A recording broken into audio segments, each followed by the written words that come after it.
My multi-million dollar a year service business runs pretty much without me in terms of fulfillment. So we are a staffing firm.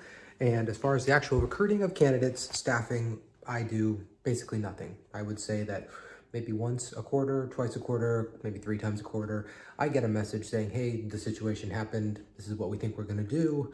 What's your opinion? So for the most part, I am fairly removed from the day-to-day, and in this video I'm going to walk you through how you can achieve that in terms of your company, assuming it's a service business.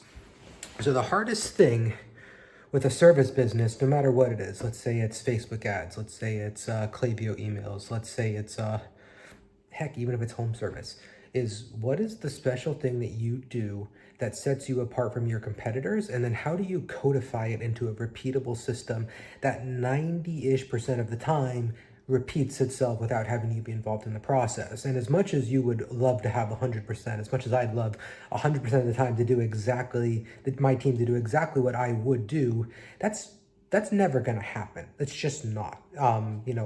If you build a business where you can clone me, I will be your first customer, I promise you. And you'll learn too that sometimes a different way is not necessarily the worst. Like sometimes your team will have ideas and you're like, that wasn't so bad. I wish I thought of that. So keep that in mind. But the main thing is, what is the service you provide and how do you teach someone to do that repeatedly? So in our case, it was me taking everything that I knew about candidates, people, sales, because recruiting is really just selling at the end of the day. And it was, how do I make this what runs in Kyle's head, which is over 10,000 interviews. It's years of sales. It's years of dealing with crises. It's having a difficult 9 to 5 where I dealt with like multi-million dollar companies. What is everything that runs through my noggin that a recruiter at HireUA must understand to score a candidate the same way I would? So I literally wrote a system around this. And I sat down and I said, how do I look at every candidate? Like, how do I look at someone and know within 30 seconds of watching a clip of them if they've got the sauce or not? And I sat down and I looked at it and I broke it down into every part that I'm subconsciously in like 10 seconds evaluating them on. And I said, okay, now how do I make it so that a junior recruiter can come in and they can follow this system?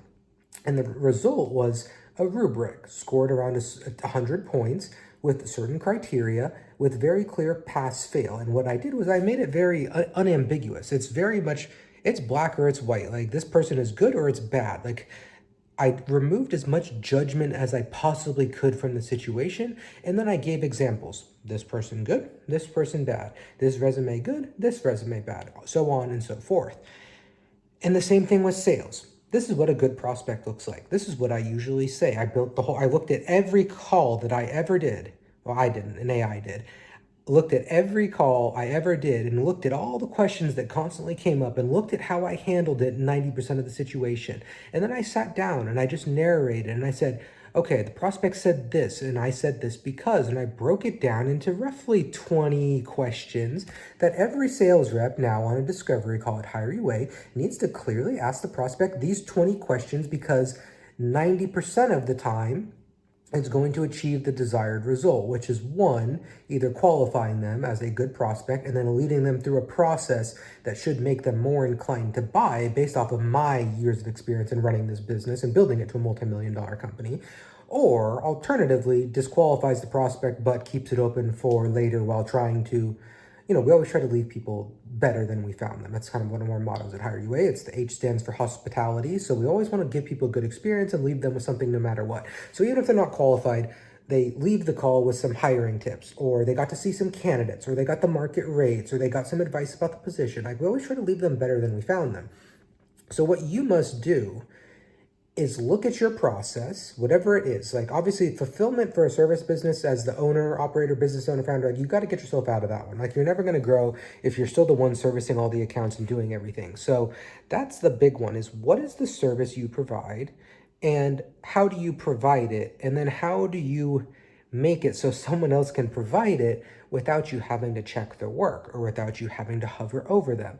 and every business is going to be a little bit different. So if you're a Facebook ad agency, the logical thing is these are the 10 steps I do to set up an ad account.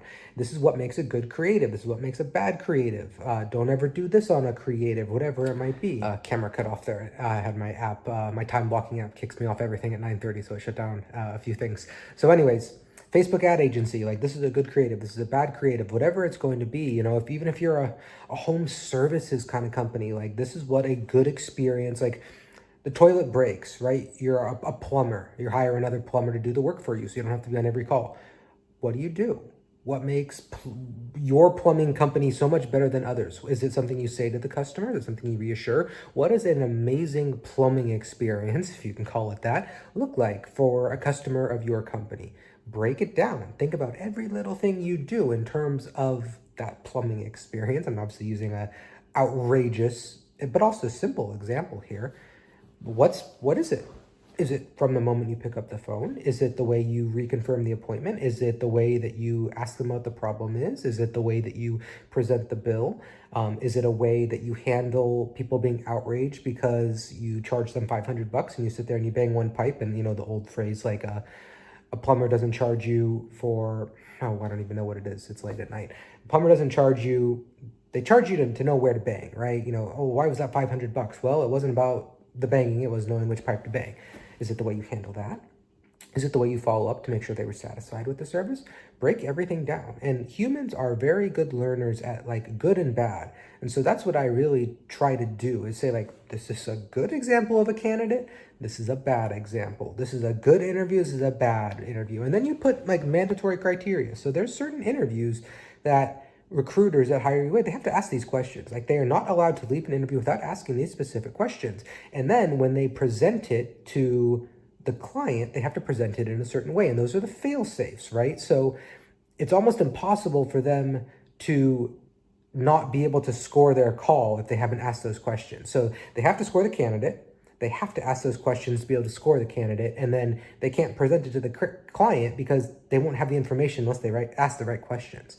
So it is not an easy process to actually delegate yourself out of judgment. But if you're in a service business, it's not always so A to Z. Like you're not selling a product, right? Like, you know, here, let me give you an example here. Like I've got a baby monitor.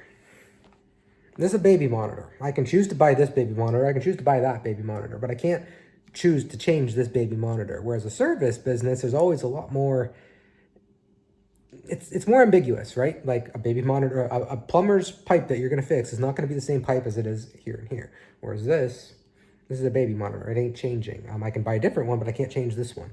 So that's kind of the point, is you must code things, your judgment, your ability, your special sauce. You must encode it into your company and not allow it to, you know, live solely in your brain, because then you're the sole source of everything and everything comes back to you, and that sucks too. Then you just have a job, a more stressful job, and you're working for a crazy person, so you don't want that job. Anyways, if you feel like this is something you need help with, go to hire-ua.com, book a call with our team. If you feel like this is something that you can hire for, we're happy to walk you through it. If you feel like this is something you would actually like help personally designing, then leave a note in that call booking form and I will review it personally, or my assistant will review it and escalate it to me. And if it's a good fit, I can reach out to you. So anyways, hire-ua.com. If you found this video helpful, make sure you like and subscribe. It is one of the hardest things about owning a business is this kind of process and this kind of work, but it's really worth it in the end.